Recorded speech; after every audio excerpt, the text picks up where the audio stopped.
Hello and welcome to another Ferro art stream with myself, Ferro. It is lunchtime.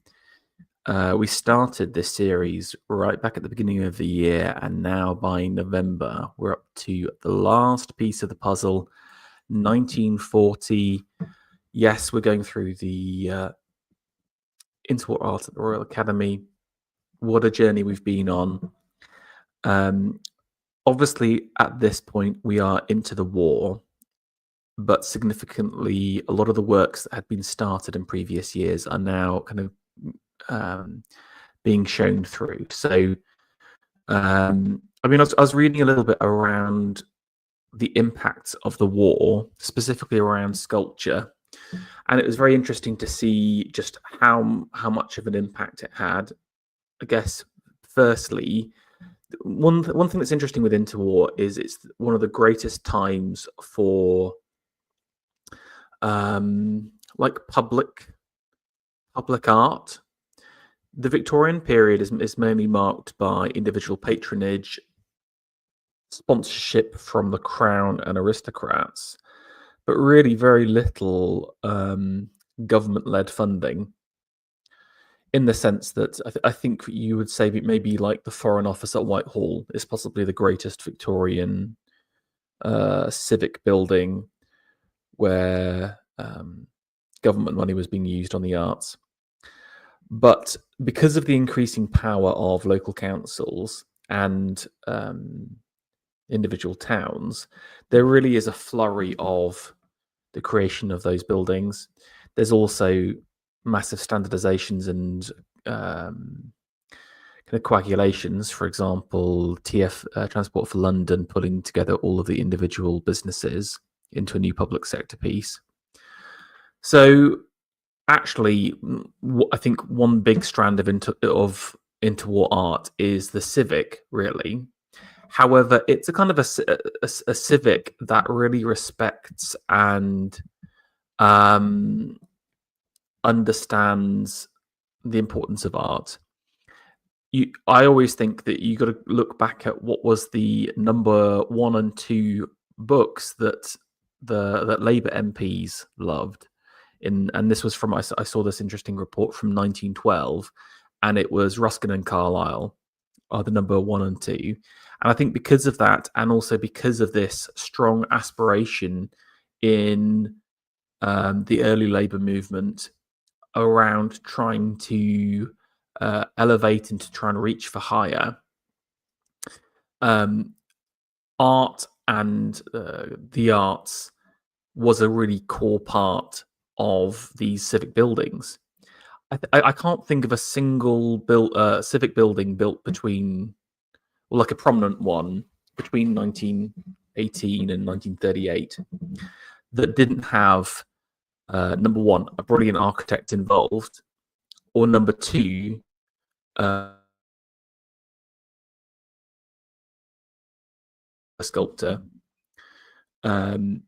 So what I think certainly on the sculptural side, which is making up maybe about a third of our entries, that entire vein dries up during the war. And the example I was looking at was the Bristol County Hall, which is a very, very lovely building. It's very magnificent. It's in this kind of half crescent shape, built in a combination.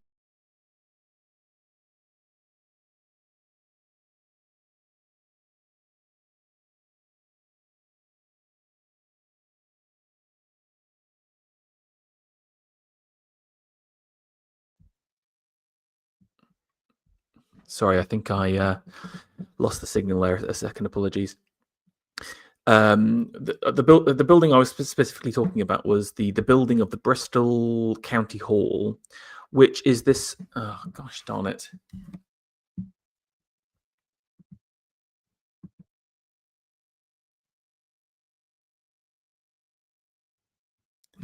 Sorry, guys, about this. The classic. This wouldn't be a Ferro stream if there wasn't severe technical issues all the way through it. The Bristol County Hall started work in the interwar period, but wasn't actually finished until 1950. And as part of that, sculpture was a key part. If you go there, like again, I think it's definitely one of the buildings to see in Bristol. There's a lovely Wheeler statue of like a Dutch merchant under this little alcove at the front, and that's brilliant. But we've got a couple of McFall's unicorns on the top. And McFall is interesting because he starts in the interwar period, but sort of he's really a young lad at that point, and kind of goes into the 60s and 70s as one of the last true sculptors, in my opinion, or certainly figurative sculptors.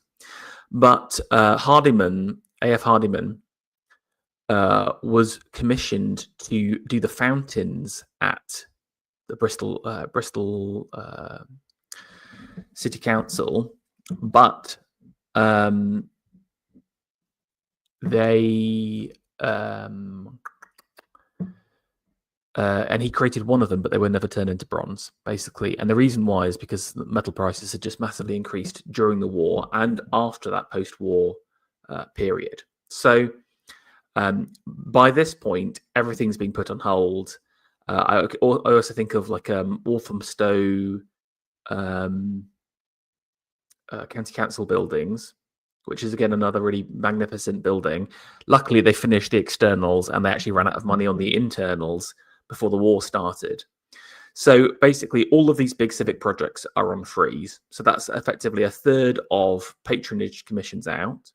You got to think that a large of the kind of the merchant class, all of their kind of cash flow is disrupted as well. So there is a kind of an artistic austerity that really happens from this point, effectively, because again, like I said, in 1940, there's still some kind of commissions that are being finished off at the time.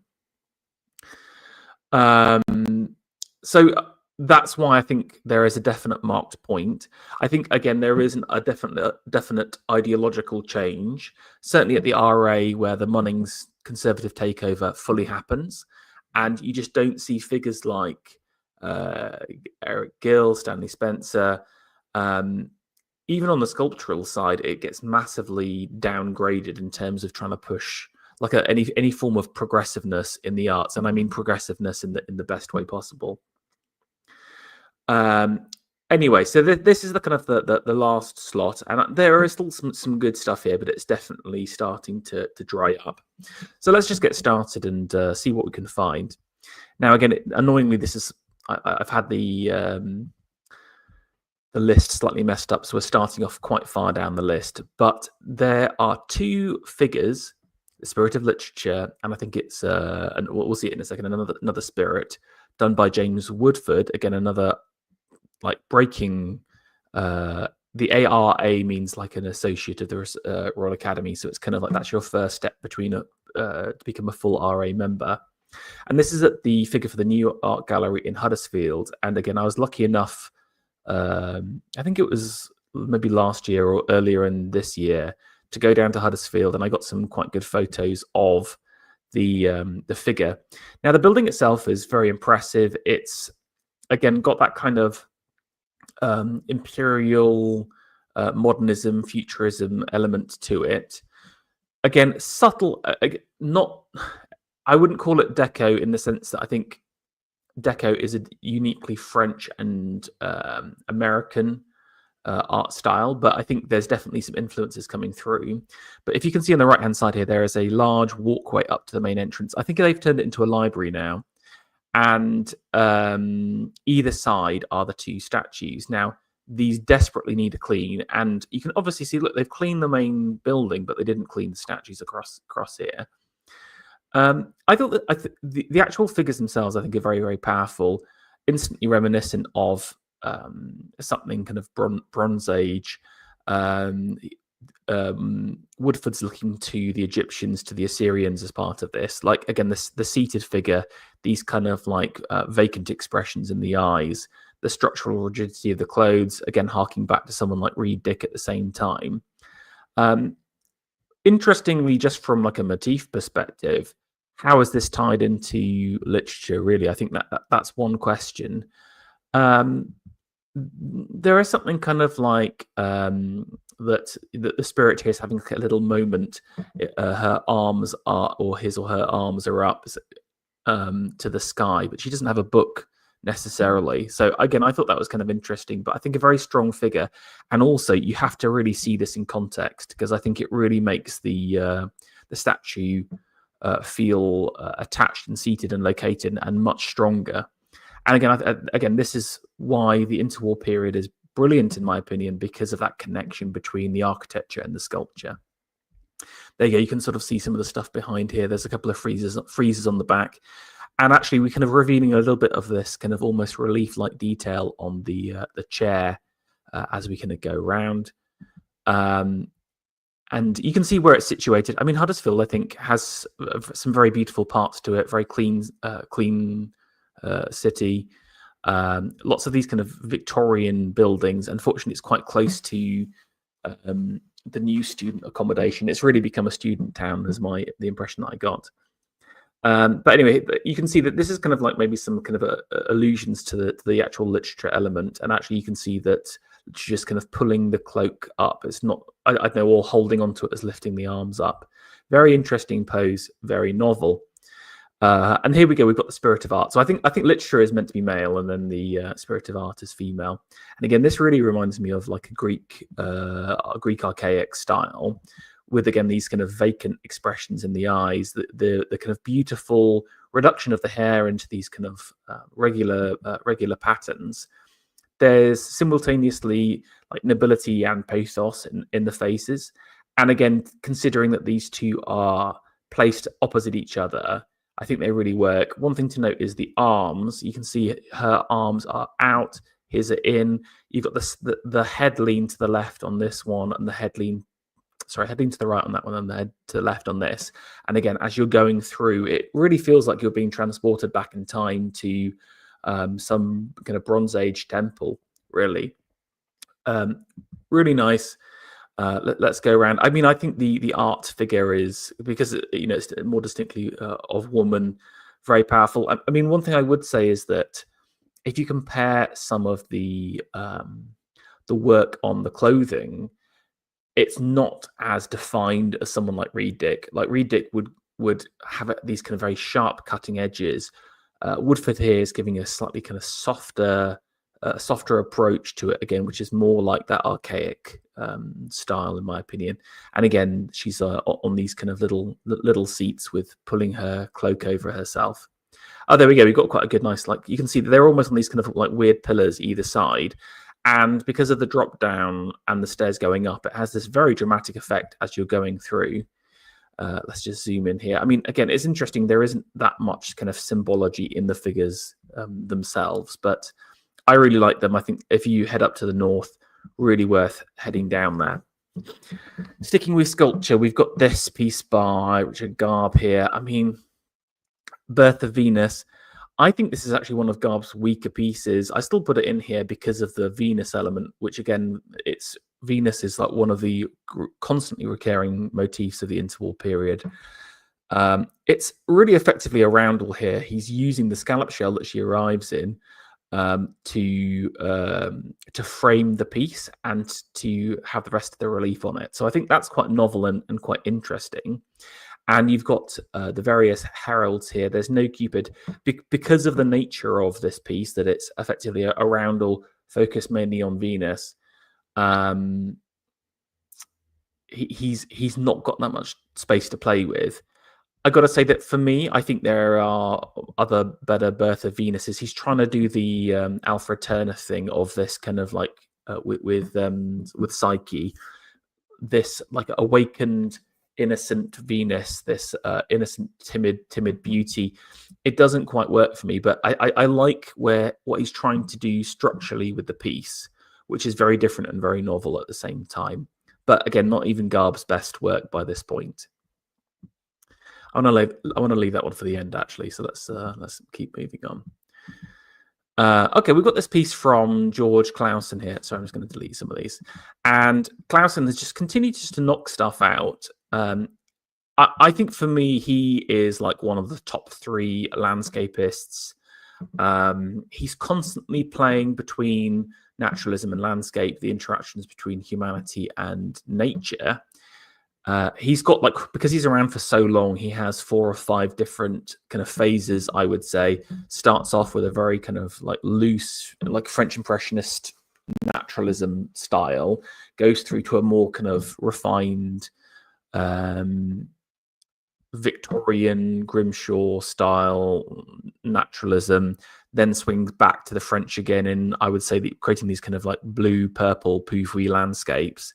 But this phase, this kind of last part, I get the impression that he's quite housebound because he does a lot of houses in nature.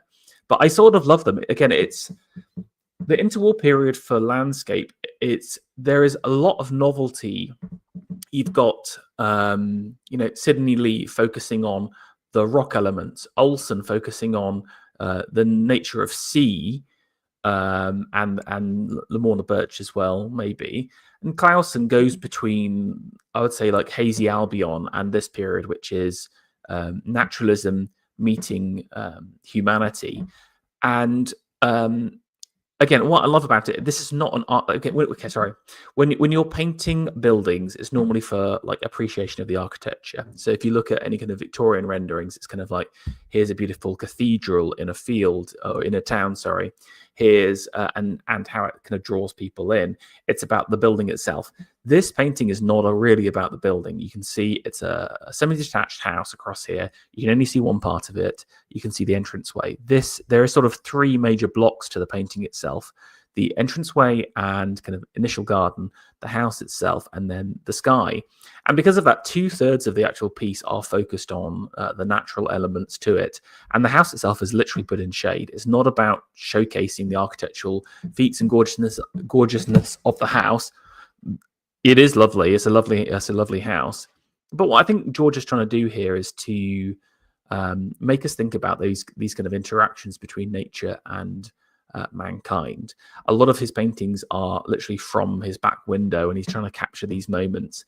I also love the position of the sun here. You can see it's coming in really quite low, so maybe it's during early spring, something like that.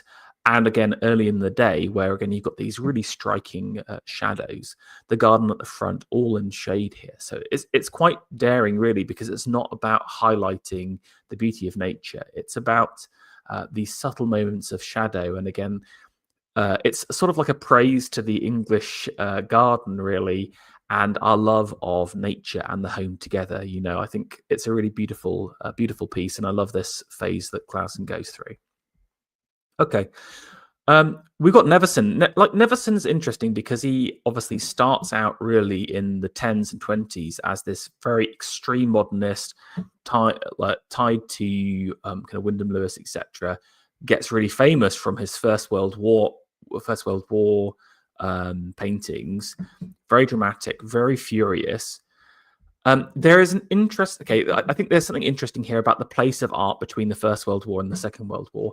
The First World War, there is some of the greatest war art ever produced at any time, just hands down.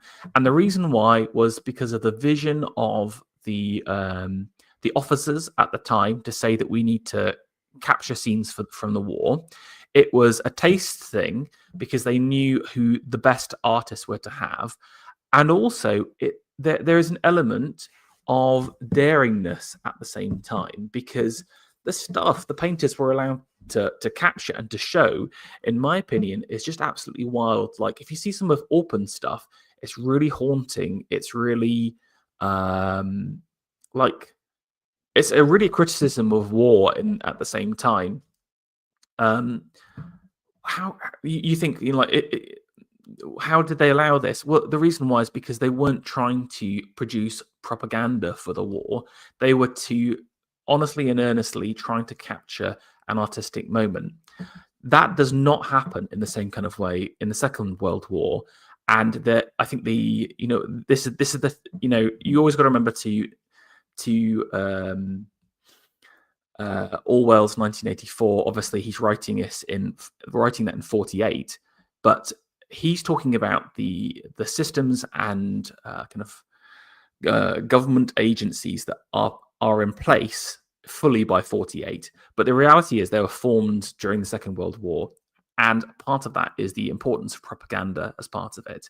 And I think people realized the power of the art of the First World War, and so a number of war artists were again brought on board.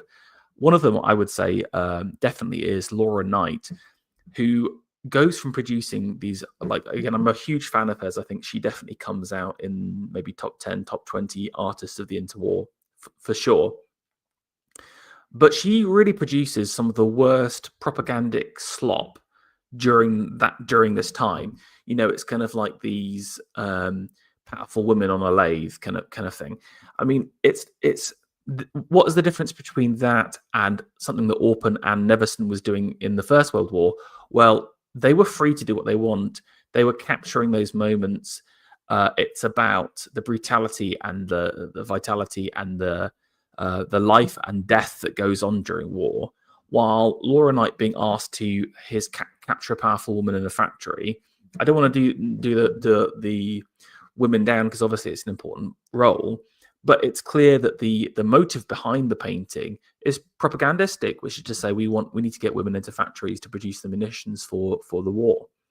That, in my opinion, automatically degrades the art. Ruskin talks about the three levels of art for the art of true virtue, the art of morality, and the art of the utility. And propagandic art is always art of the utility, the lowest form at the same time, because it's trying to move you. Now, sorry for that big aside, but the reason why I want to mention that is that Neveson gets brought back up again. But he's sort of defanged in some ways. I think Neveson's World War I work is savage, it's brutal, it's sharp, and I think some of that is lost. It's still very, very good. I do really appreciate this work here. This is kind of suburbia, and again, this definitely doesn't feel like a propagandistic piece to me. This is about showing kind of fortress England. I mean, maybe there's an element of that. Again, look how strong and powerful we are. But he's also capturing a moment in a very honest kind of way. But stylistically, it's quite different to some of his early work. Here's another Neveson again. I think I got rid of the picture. This is The March of Civilization. I mean, even the title. I mean, come on, guys. This is if you see some of the stuff that he does for the First World War versus this, it feels way stronger, in my opinion. This is again about the power of the British Army here going on to infinity. It's just a posture. It's a posture and an idea as opposed to the reality. Stylistically, again, I think kind of interesting, kind of good, but totally defanged at this point. Okay, we've got another A.K. Lawrence. This is the Cornish Venus, and again, apparently this was meant to be one of the big pieces of this year. I mean, Lawrence for me never really has some good works. I think it's a guy. He has some decent works, but never really kind of resonates with me. His work's always a little bit sloppy, a little bit. It's kind of like, imagine some of the elements of Turner or G.F. Watts in terms of that kind of haziness and like elusive, obscure background, but none of the power at the same time. And I think this is just quite like a grotty Venus picture. It was very well held up at the time. I just don't think it has worked the same kind of way. I'd be interested to see what it's like real life. I've never seen it. It's meant to be about like 1.2 meters high, so I think it's a very high impact piece. But I think this is as an aside, this is one of the problems with a lot of modern art, in the sense that we're obsessed with like bigness and the reason why is that something that is large has an immediate reaction to our brains that kind of overrides things. And so we just get obsessed with these huge pieces of art at the same time. It kind of like they feel like they're more impressive at the same time. And so the artist is always incentivized to produce bigger pieces of work as opposed to better pieces of work. Just a thought here. I don't think it's the best Venus that we've seen. I mean, she's kind of, I think, like quite ugly in the face. This nose going up, large forehead. She's meant to have just emerged. I mean, interesting pose, quite confident with herself at the same time. But I wouldn't really, I don't think it's that great. Okay, we've got this kind of Cadogan Cooper piece here, the fortune teller. It's interesting how what I would describe as the pre-Raphaelite academic historical pieces of the Edwardian period sort of end up in these kind of funny little corners here. So we've got this piece, which is obviously two beautiful women, or girls, I should say, getting their fortunes read by this mysterious fortune teller. But it's clearly stylistically in the same vein as some of like a Waterhouse or something like that, like a late PRB style. But the setting's interesting because I would say, like, based on their outfits, obviously not interwar, obviously not Edwardian. I think this is kind of like early Victorian, even before that, maybe into kind of Georgian. So I'd need to see. I think this is like 1850s based on the kind of skirt dresses. So it's kind of like a nostalgic piece, and I think there is an element of okay, a lot of that late style PRB-ism verges on the sentimental. Let's be honest here. I do love it. I love it very much, but it can often be in this kind of, it's just so whimsical and so kind of like, oh, what a beautiful nostalgic piece. This isn't kind of the lived reality for people in that time. But because of the time shift difference on it, and obviously Cadogan Cooper's skill with young women, he's again, I think, one of the greatest portraitists of younger women. Just as if you just have one of these figures by themselves, it would be a brilliant portrait. He's got the two of them there just looking so kind of aloof, and it's the innocent blooms of youth. And then I think I love this like gnarled old fortune teller.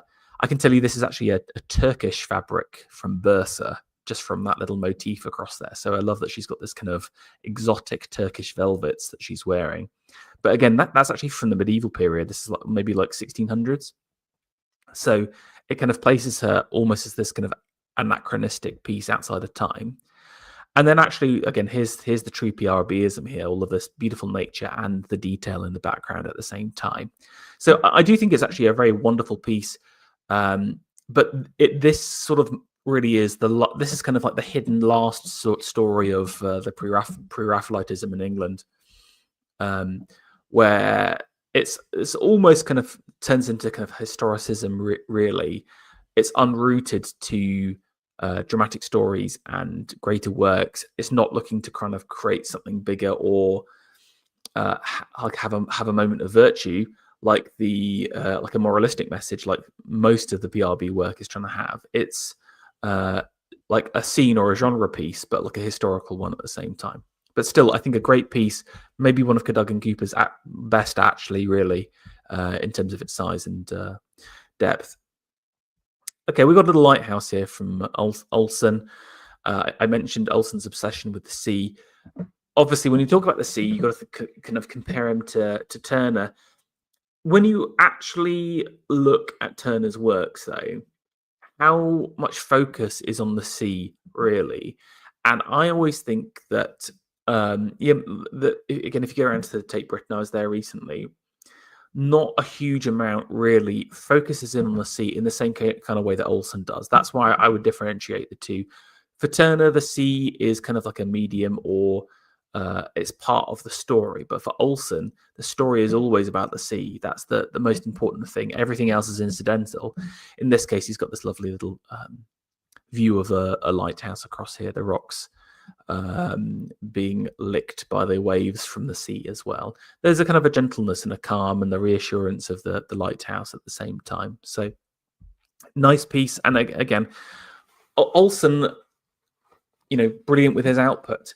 I think there's something really good about that in certain artists. I think often we can be a bit snooty about people that produced a lot of stuff.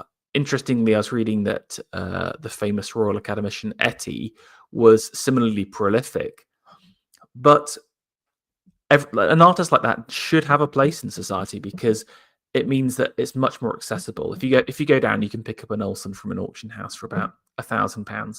It's expensive, but that's possibly one of the cheapest pieces of Royal Academy work pre-Second World War that you can get, and I can guarantee it will be a really good painting that will look great on your wall. So I'm a big fan. I would recommend looking into that.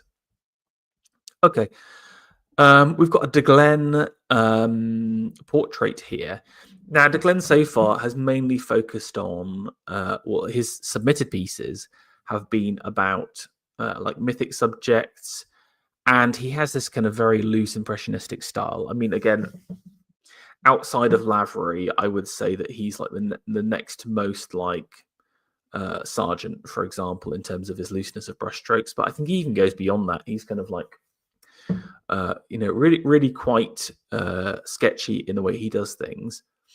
This is his first portrait. We've got a sitter who's sitting away from us but turning around, the Honourable Mrs. George Fraser here, and she's got her hands on her laps. Maybe that's some kind of coat or a stool at the same time.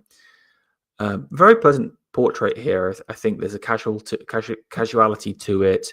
The sitter looks very beautiful and has a kind of a pleasantness in her face that that's just really nice. Is this my favorite portrait style? Again, I think no is the answer. Again, I think if you're going for the looseness, Sargent's he's done that, and he's done it 1,000 times better than you. So again, I feel like it's a little bit redundant. It would have been more interesting if De Glen went down like a Philpott style route, where he's trying to push looseness and the kind of the blocks of colors in the same kind of way. Okay, we've got a Stanley Anderson piece here, which is an oil / etching. I mean, Anderson for me does a lot of these kind of like highly detailed naturalist pieces. I personally am not instantly drawn to them. I'm always more of the kind of the mythic and the kind of classical, the story vein, the virtuous vein. If you like this kind of naturalism, then you'll love Stanley Anderson. Here we've got a picture of a stonebreaker. In terms of detail, again, this shows that this is really like a high age for etching and print work at the same time, alongside someone like Strang, for example, exceptionally powerful artist in terms of his prints, and Brown as well. What's this piece? Well, we've got a stonebreaker who's kind of breaking down these large pieces into small bits of rubble for I guess kind of like hardcore or something like that. This is before machines, and we've just captured this moment of rest at work. He's got a little clay pipe in his mouth, and he's kind of contemplating life. The newspaper's kind of fallen down, and he's reading it. What I liked about this piece was, again, firstly, it's kind of casuality, the reflection of the old man, the nobility in his face, but also, again, this kind of connection to a time-old tradition. We have been breaking rocks as a species for literally thousands of years, and I just love that even in 1940 that connection is unbroken at the same time. Okay, we've got this De Geer piece. Did I get the original here? We'll do the original first here, the Stranded Prison Ship, and this is again a Nazi boat that he's taken a painting of being stuck in like an ice field and then eventually captured. So again, this is our third actual war piece here. Now, De Geer, master of these kind of beautiful blue and green landscapes. Again, I'm a big fan of his work. Doing this kind of interesting military historical piece, but does a great job because of the setting. Again, it's placed in these kind of beautiful mountains, and again, instantly De Geer-esque. I've managed to find it is actually in the Imperial War Museum, and the colours on this are phenomenal here. The kind of the blue, sorry, it's about the blue greens, light blues, and purples, and then the kind of dark blues of the ship here, with a little pop of the Nazi flag being a really important colour pop to the actual piece here. This is in the Imperial War Museum. It's not on display. I am currently in negotiation with the archive guys there to see if I can access some of these great paintings and get some new imagery and some photography for them, because they are real masterpieces, I think. Anyway, I like Geer stepping out of his comfort zone and producing something that's really strong. maybe looking to Wiley, I think, with something like this, where you got the kind of focus on the boat at the same time. And there's, I love these little figures at the front here. Again, you can catch the kind of prison element to it at the same time. People longing to be freed from it. So interesting piece there. Okay, we've got T.C. Dugdale here, The Good Earth.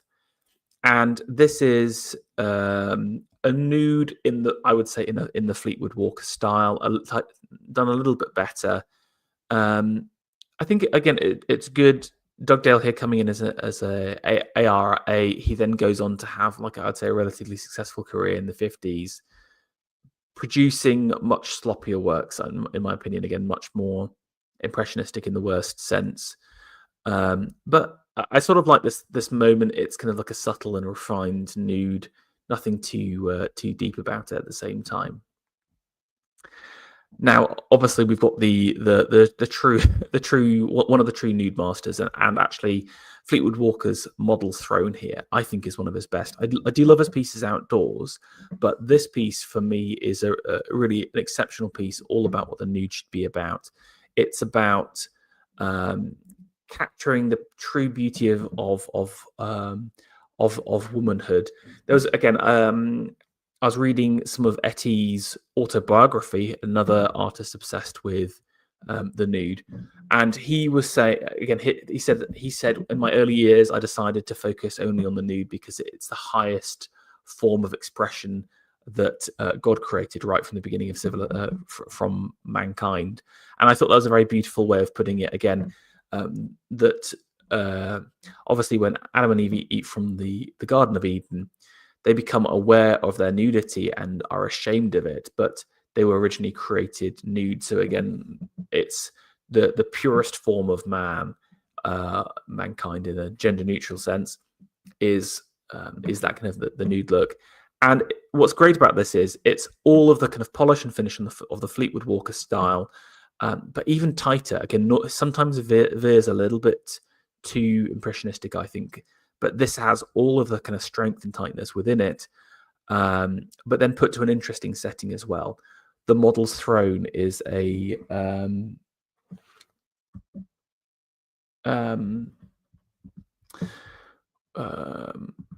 sorry, just 1 second.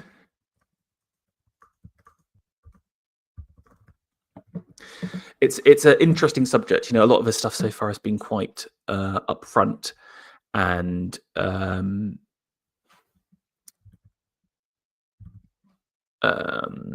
of quite straight, while this is, what is the Model's Throne? Well, is it the chair?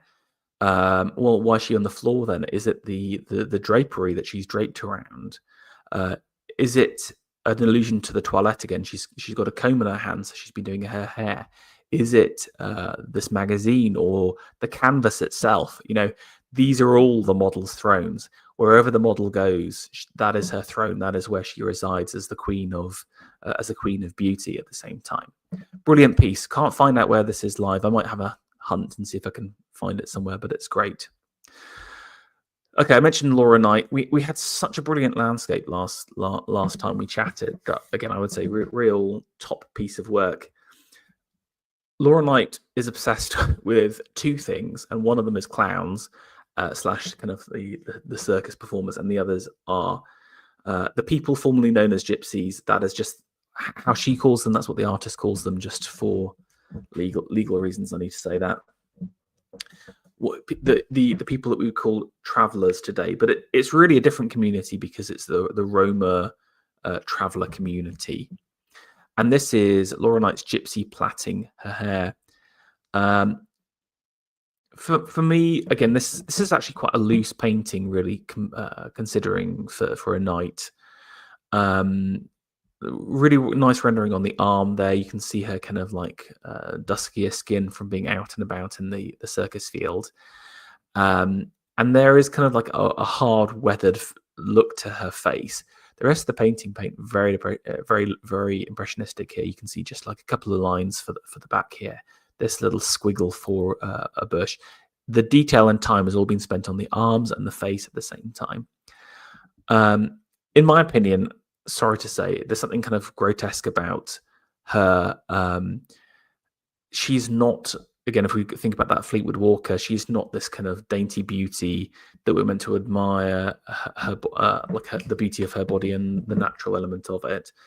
It's a kind of a practicality and a kind of a brutalness of reality at the same time. This is almost like a realist in a verisimilitude sense.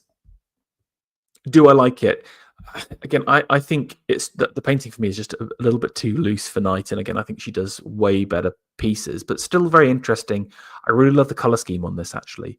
Big onto yellow, so you can see the kind of golden yellow, light yellow, yellow of the cornfield, lime yellow in the field across here, yellow of the wood even, yellows and browns. It's a difficult color combination. It often looks over the top. She's kind of used that strong yellow color behind to make that the head pop more, using it as a strong contrast, drawing our attention. Our eyes are drawn to human faces and color blocks at the same time, so she does a great job doing that. Okay, we've got this H. Macbeth Rayburn Chamberlain.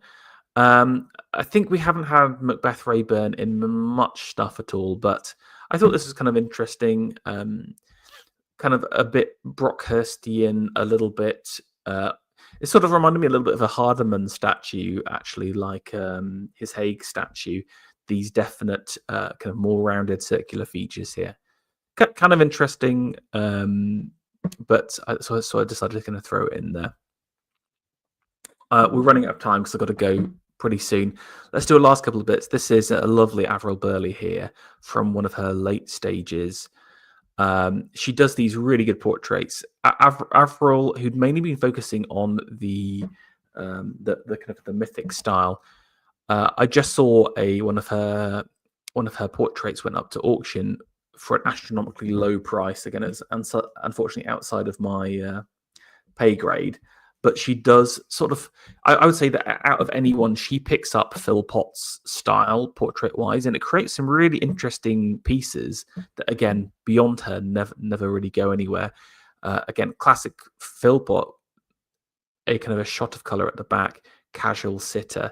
And Burley, being mainly a tempera painter historically, has this kind of strength of colour, strength of design, but it's also about detail and definition at the same time. But then she sort of brings in some of that Philpottian looseness to her portrait style. This is A. Broomhall Wilson. I mean, what an old gentleman here. He's got his cane, his gloves, this cravat. He's been going around his house. Look at the nobility and strength in his face at the same time. I think this is a really great piece by Avril here.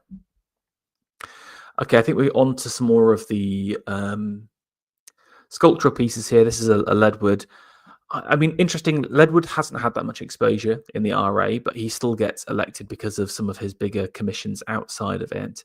This is a street number plate for the Westminster Ice Rink. Again, it's another roundel here. Leadwood tends to go for, he's in the kind of more extreme modernist, Gill-esque, Gill-adjacent school that is, I would say, better respected than the other RA members today. But I think he's weaker personally than someone like Garb and Reed Dick, for example. Here we've got a couple of interesting things. You've got like a child up in the tree, a hand holding some pears, a mysterious eye, someone skating, falling down. It is, I slip. Is the slipping analogy a little bit too much? I mean, I like the composition on it, and I like the depth of the roundel as well. But I think the symbology is a little bit too mysterious. Maybe, again, I don't know too much about St. John's, but it's for the Westminster Ice Rink. So, again, I think there's a fun little pun there and a nice piece by Leadwood. That's one of his better pieces. Okay, what's Wheeler been up to? Well, I think doing one of the nation's most well-known but most well-forgotten pieces, which is the fountains for the Jellicoe Memorial. So if you go down to Trafalgar Square, see Nelson on his column. Either side of him are two fountains, each dedicated to a different admiral. And the one on the right, as you look at the National Gallery, is the Wheeler statue set.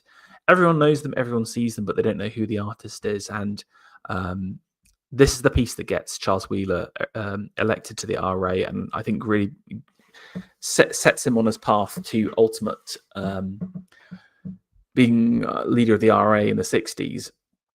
Totally brilliant piece, in my opinion. I really love it. You just spend some time with it. It's the individual figures are very powerful, but also there is a lot of novelty of it. You know, the only analogy I could think of was something like some parts of the Trevi Fountain. Basically, he's kind of looking to definitely to high classical Renaissance, but then updating it in his modern style.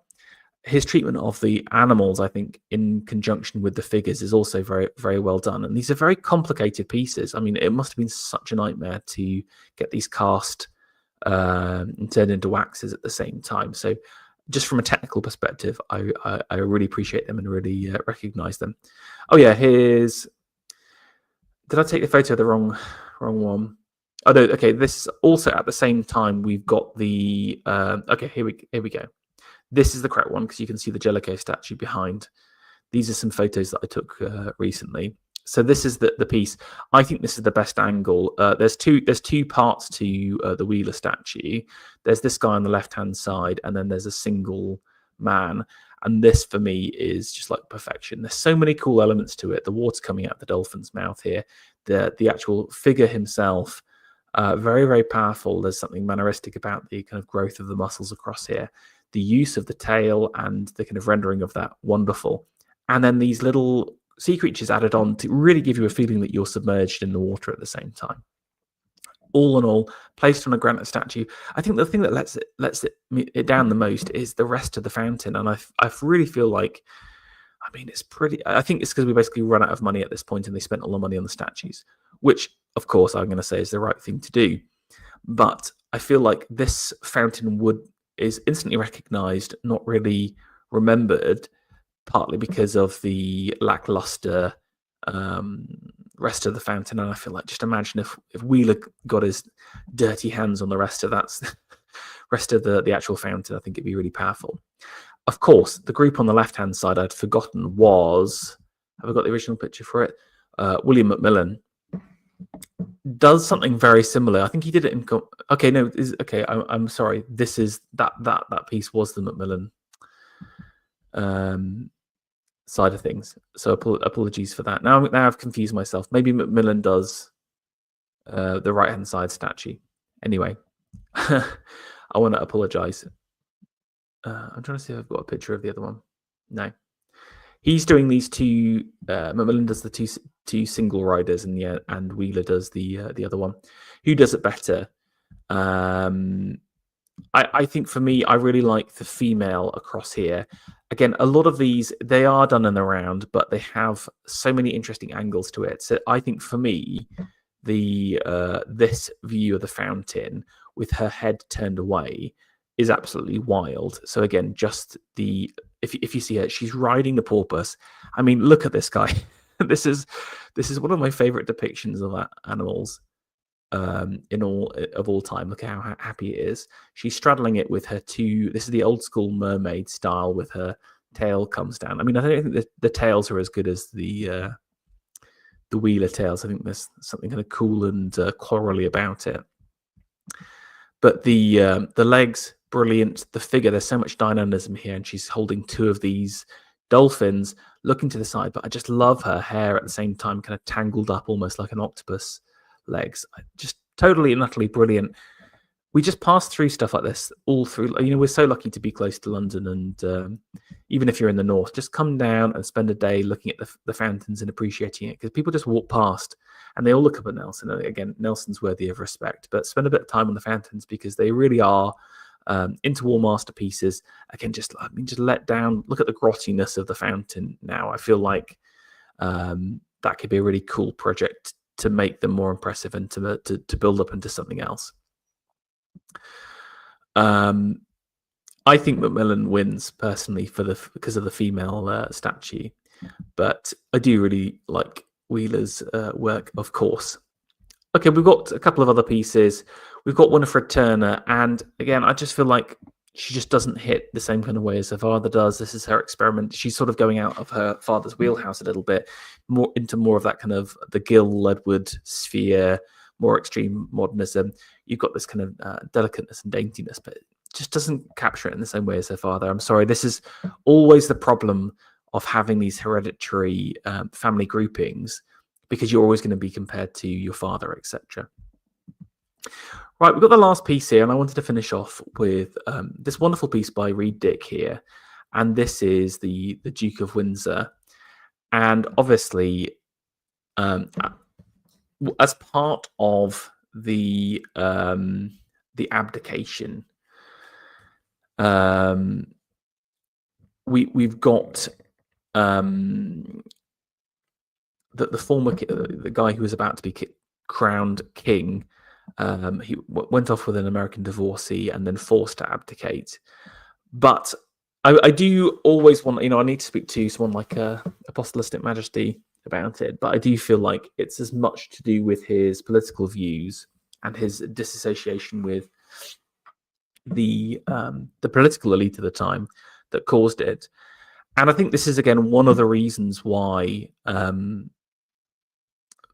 of the interwar stuff really goes beyond this point, and that's because they just aren't matched up in this. The elite class that's patronizing people, literally like Reed Dick, then get kicked out for a new class that wipes everything away and hates these people and wants them destroyed.